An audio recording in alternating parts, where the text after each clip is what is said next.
Thank you all so much for being here. And thank you, Dr. Krause, for that rather terrifying and depressing portrait to start things off. I thought that I would try and perhaps not lift the mood a little bit, but start with Dr. Krause's narrative and then complicate it a little bit, because I think it's useful in thinking about this topic to not think of women in sort of essentialized terms, but to recognize that, like any large and diverse swath of the human population, different women, different groups of women, different cohorts of women have different interests, different values, different sets of ideas. And so in certain ways, when thinking about the way sort of gender and politics intersect in America, it's useful to think not in terms of wars on women, but in terms of wars between women. And this doesn't necessarily just sort of mean direct clashes. It also means the ways in which different groups of women's fortunes in the US over the last 40 or 50 years have diverged from one another in ways that have sort of implicit implications for our politics, even if they aren't necessarily manifested in the kind of debates that we see in campaign seasons and on cable news and even on panel discussions and so on. So let me throw out a few sort of cleavages that I think are useful to understanding sort of gender politics. Yes, sorry. Let me throw out a few divisions that are useful to understanding sort of the intersection of gender and politics in the US today. One division is a sort of straightforward division of values. And here I'm going to borrow from the sociologist Neil Gilbert, who's talked about how women in sort of the post-feminist West, again, I'm going to sort of essentialize a little bit in the service of not essentializing, but he has sort of a three-part division where he says, if you look at sort of women's values, aspirations, goals, and then obviously how those are reflected in sort of their political views, you can see a cohort of the female population that you could call traditionalist or neo-traditionalist if you prefer. These are women who are more likely to be religious than not,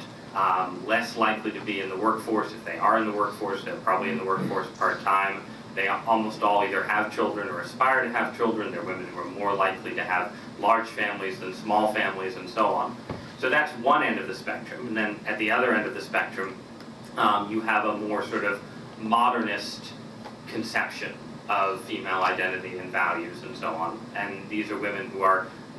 almost universally in the workforce. They're less likely to have large families if they have families at all. If they do have families, they're much more likely to work full-time, have their kids in daycare, have a nanny, and so on. And then in between, you have maybe the majority of women who sort of aspire in a way to both models, who are likely to want to have kids, to want to spend time with kids, who are also likely to want to have more career opportunities than their mothers or especially grandmothers did 60 or 70 years before. And that's where in opinion polls you'll see the large percentages of women who will say that they want to work, but they want to work part-time. They're more, they're more likely than men if they're working to say they'd like to work less, but they don't necessarily aspire to sort of full-time domesticity and so on. So these are, again, sort of essentializing a bit, but this is a division that I think you can see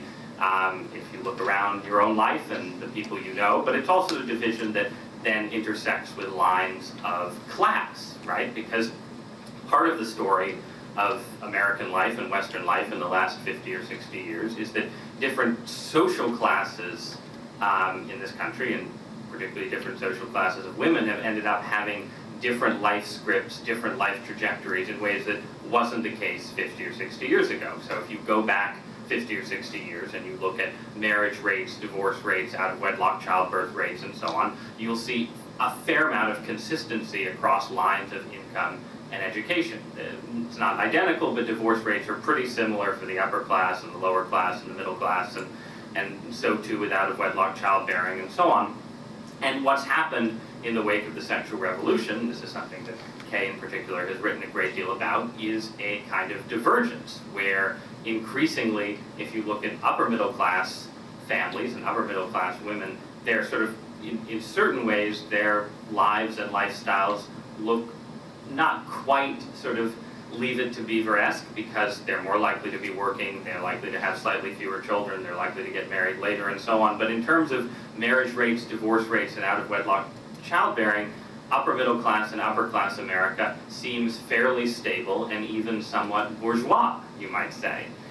This is not at all true, obviously, for the underclass, for very poor Americans, Americans without a high school degree, and so on. This is especially true of racial and ethnic minorities. That's where you see very low marriage rates, very high out-of-wedlock birth rates, the prevalence of cohabitation, of children growing up with, if they have a man in the house, the man probably isn't their father, and so on.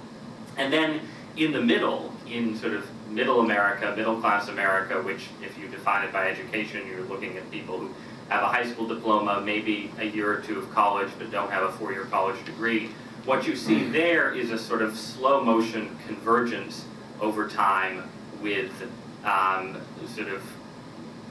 statistical trends that we associate with the poor and the underclass. So especially, and this has been accelerating over the last 10 or 20 years, but out-of-wedlock childbearing, cohabitation, and so forth, those rates have risen much more sharply in middle America than they have for the upper class. And then at the same time, there's been a divergence in divorce rates, where the divorce revolution sort of sent everybody's divorce rates skyrocketing in the 70s and 80s, but the divorce rate stabilized and has come down. And there's some debate about whether it's kept coming down in the last 10 years, but it's certainly come down from its early 1980s highs among college-educated Americans.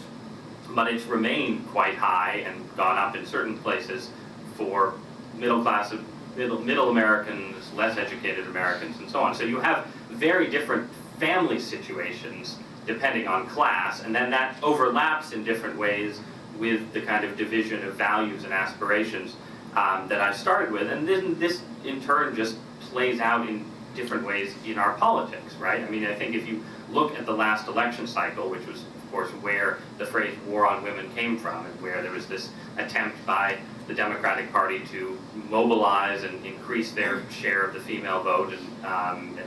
leverage it to win the election, and we can debate how much impact that actually had. But what was actually really happening, if you break it down, was that Democrats were trying to run up their share of single women, unmarried women, and divorced women, and minimize their losses among married women. And so there's a sort of basic gender gap that everyone's familiar with, where women are more likely than men to vote for Democratic politicians, but then there's sort of a second gender gap within that, within the female population, where married women are more likely to be reliable Republican voters, and the Democratic Party is more likely to win the votes of, again, single women and divorced women as well. And so what I've just done, I guess, is sort of throw some balls up in the air without necessarily having a way to bring them all back down. But I think it's useful to sort of keep those divisions in mind, because a big part of the story of the last 50 years, and the reason why so many of these sort of culture war debates are live and vigorous debates, is because both the negative consequences and the positive consequences of the social revolutions of the last 50 years have been unevenly distributed. And they're experienced in very different ways by different groups of women, and they're experienced in very different ways depending on the values that that those women are,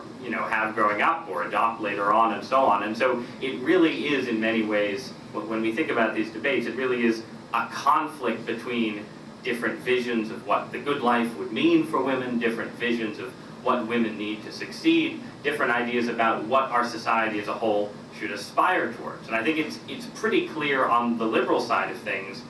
that the vision that liberals have is basically a vision in which this sort of upper middle class paradigm,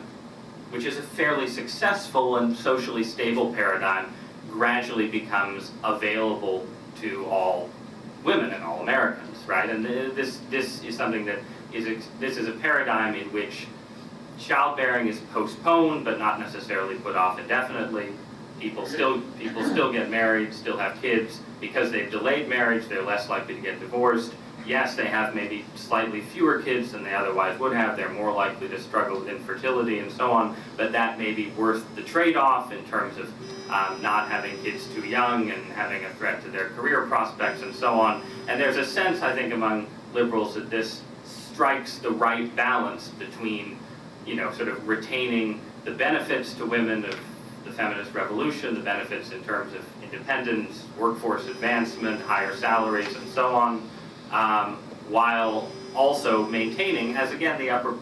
middle class has fairly successfully done, a role for a sort of semi-traditional view of the family, or certainly a role for the two-parent family, right? If you look at two-parent families in upper-class America, they are still much, much, much more common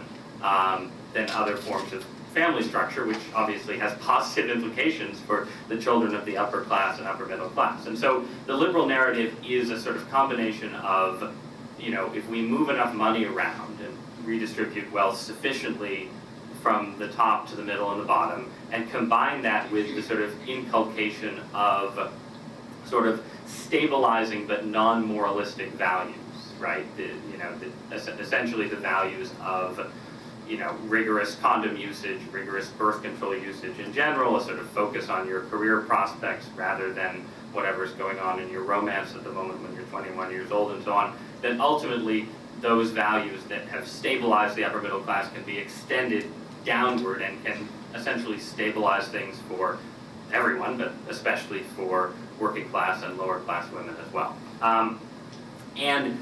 I think that the alternative vision is one that starts with the idea that that extension is a lot harder than liberals seem to sometimes think, and that ultimately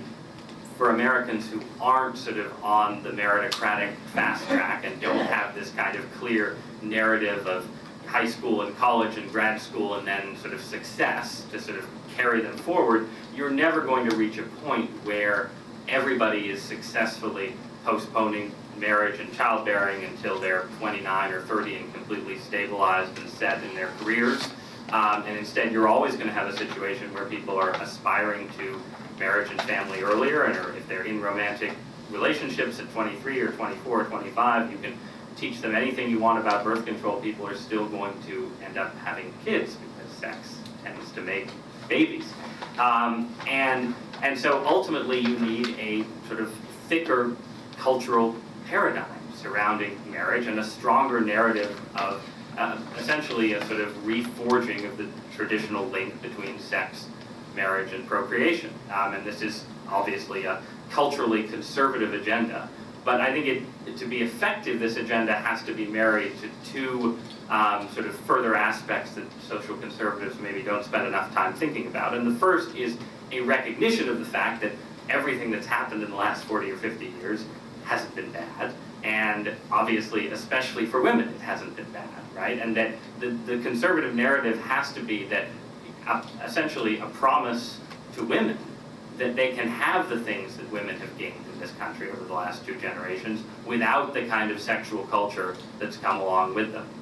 And I've said this in print, and I'll say it here now, I think that in certain ways social conservatives need to view the sexual revolution the way, say, late Victorian reformers viewed the Industrial Revolution, right? As something that was driven in part by deep economic and technological forces, and it wasn't going to be simply undone and rolled back. Rather, the goal was to sort of mitigate the harms associated with it, and to say, look, we are interested in reforming what happened in the 60s and 70s, and not sort of doing away with all the gains that women have made in the workforce especially, and not doing away with the level of choice and opportunity that women have today, not doing away with the possibility that if you want to be a career woman and not have kids, that's something that society values and takes seriously and assists. So that's one thing I think social conservatives have to keep in mind. And the other thing, and I'll wrap up quickly here, is just the economic aspect of this story, right? Which is something that sometimes liberals are better at talking about than conservatives, because it is a story about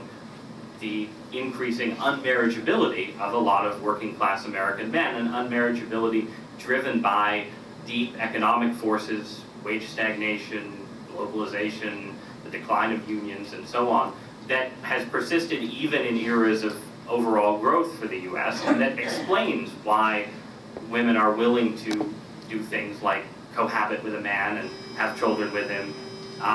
and not marry him, because they don't feel comfortable making a lifelong commitment to him because they don't think he can hold down a steady job. And so there has to be ultimately for social conservatives, a narrative on the economic side of things, and a story about, and to go with it, policies as well, that help create more marriageable men in these communities that have been, I think that Caitlin Flanagan quote is exactly right, blighted by the decline of marriage. So I'll leave things there and leave it to my fellow panelists to take things further. Thank you very much.